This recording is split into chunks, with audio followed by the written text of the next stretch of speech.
So I took these pictures off of Google because I wanted to show you guys the cardiovascular system and how it intertwines with all of the systems of your body throughout your entire body. Okay, because it's through your blood supply, through the arteries and veins, that your heart pumps blood to, and that the venous return of the deoxygenated blood comes back to the heart. So anything you do has to involve your cardiovascular system. If it didn't, your heart rate would not be able to increase, or the stroke volume of your heart would not increase. Your heart would not be able to pump enough more blood to the working tissues, and you wouldn't be breathing harder either, because all of that is intertwined in the cardiovascular system. So anything that includes this trains the cardiovascular system. You cannot extract it. You cannot isolate it from physical activity. So the cardiovascular system innervates your entire body and all of the muscles that you have, because all of your muscles and all the cells have a blood supply. Okay, they need oxygen transported through the blood to be able to function for an extended period of time. Not for instantaneous movement, but for beyond that, yes. As the intensity increases and the duration is sufficient, your cardiovascular system has no choice but to increase in its involvement, to increase in its stress. And when you stress it to a high degree, you train it. And when you train it to a high degree, you improve it. When people have poor metabolic health, a lot of times it comes back to their cardiovascular system. They have blood vessels that, instead of being strong and pliable and able to move and flex with the amount of blood coming in and be able to pump it through, instead they have blood vessels that are stiff and hardened, which can be from cigarette smoking, it can be from obesity and things like this that cause the metabolism inside your body to suffer. So you want a healthy heart and blood vessels. You want a healthy heart. You don't want a bunch of fat deposits around your heart, in between the heart fibers. You don't want the blood vessels around the heart to have fat deposits around those, constricting their abilities. That in a nutshell is the cardiovascular system. Also with the lungs, you want healthy, functioning lungs. So I think a lot of people get this idea that you're improving all of that a lot with training, with exercise. And the truth is, you're not improving it all that much. Like, your heart's not really going to be growing all that much. Your lungs aren't really growing. You're getting more blood vessels. You're getting more arteries and veins. Those little capillaries at the end are dispensing and innervating more of, the muscle fibers and throughout your body. So you get more capillaries, you get more mitochondria. But all in all, really on the health side, you're just not getting poor health. Like, you're just preventing all the poor metabolic health that we see is so common in our society.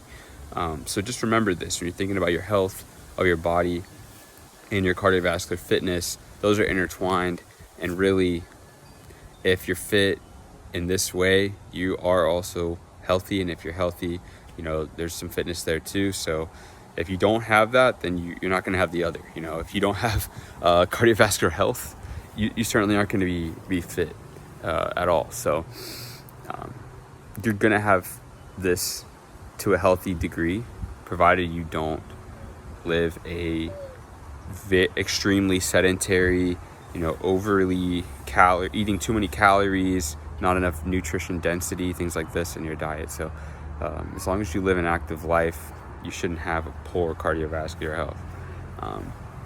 And just because your heart rate goes up, just because you run or do some jumping jacks and your heart rate goes up, doesn't mean you trained your cardiovascular system, doesn't mean that you stimulated it enough to improve just by doing something that easy and that light. It has to still have an intensity component to it. So don't think like easy workouts and just, going on a cycle and just moving your legs like this means, oh man, my heart, and isolating my heart. No, it's not. You're just doing a really low intensity muscular contractions is what you're doing. So when you do high intensity muscular contractions, like in a gym, when you're lifting and moving weights and large amount of weight for, strong repetitions and everything like that, you are using your cardiovascular system. You cannot not use it. It's an autonomic system. So it's going to automatically turn on as needed, based on intensity and effort, and just skeletal muscle contractions. So if you're getting a high amount of venous return, which is what you're going to get with continuous loading of weightlifting, then your heart rate may not be as high. So if you measure your heart rate during weightlifting, it's not going to be quite as high as other activities, like running, where there's not a lot of muscular tension on the legs. You're just hopping from one to the other. So there's less venous return, so your heart rate has to go up higher. It's just cardiac output. It's just the simple equation of heart rate and stroke volume. You have more of one, then you're going to have less of the other. And they balance each other like that. So I just wanted to point that out with this cardiovascular system, that you can't isolate it.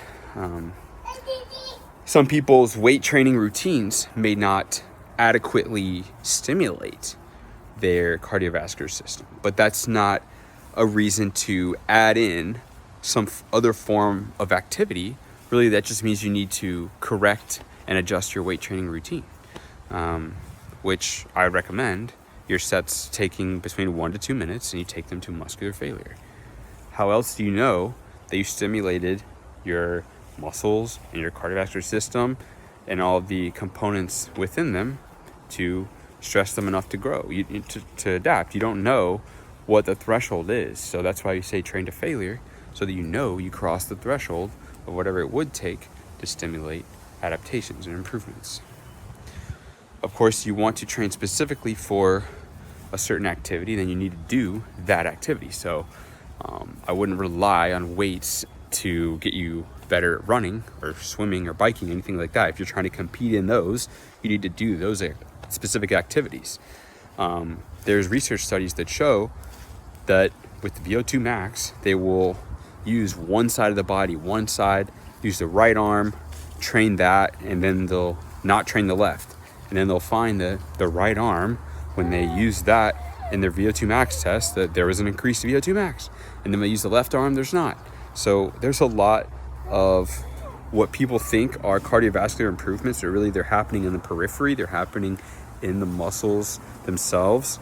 So that's why it's important to run if you need to get better at running, swim if you need to get better at swimming, bike if you need to get better at biking, because those specific adaptations are going to translate. The neural adaptations, the adaptations inside the muscle fibers themselves, are going to translate exactly to that activity as a skill component that you're not going to get anywhere outside of that. I can say I have a good cardiovascular system, which I do, and I've not been running, but I've been getting it from my weight training. It doesn't mean it's going to translate to running. If I go for a run, it doesn't mean I'm going to do better at it.